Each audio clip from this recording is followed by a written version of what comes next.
જે તે સમયે વિસર્જન હતું ત્યારે નદીમાં ખૂબ પાણી હતું.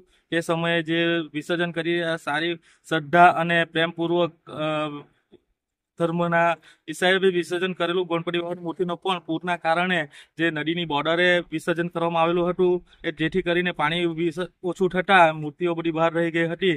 એમને આજે અમે વ્યવસ્થિત રીતે એમનું વિસર્જન કરી રહ્યા છે જેથી કોઈની નજરમાં ના આવે અને ગણપતિ બાપાને પણ સારી રીતે અમે વિસર્જન કરી શકીએ. એ માટે આ સૌ મારા જે મિત્રો છે એમની જોડે ચર્ચા કરી આ પરિણામને આપી મિત્રોએ અને આ વિસર્જન કર્યું. આજરોજ જે આપણે ખેરગામ રોડ પણ કૈલાસ રોડ પણ ઔરંગા નદીનો જે પુલ આવેલો છે ત્યાં જે અનેક વિસ્તારોમાંથી ગણપતિ વિસર્જન કરવામાં આવ્યું હતું અને જે તે દિવસે મોટી રેલ અને ભરતીના પાણી સાથે હોવાથી જે કિનારા પર મૂર્તિઓ વિસર્જન કરેલી એ મૂર્તિઓ પાણી ઓછા થઈ જતા મૂર્તિઓ બહાર દેખાતા હતા. કોઈના ધર્મને કોઈને દુઃખ ન થાય એ માટે એ મૂર્તિઓને અમે એનડીપી ગ્રુપ દ્વારા નીતિનભાઈની સૂચના અનુસાર અમે એ મૂર્તિઓને પાછી વિસર્જન કરી રહ્યા છે અને એ સારી રીતે પીગળી જાય અને કોઈની લાગણી ન ડૂબાય એ માટે આ કાર્ય કરી રહ્યા છે.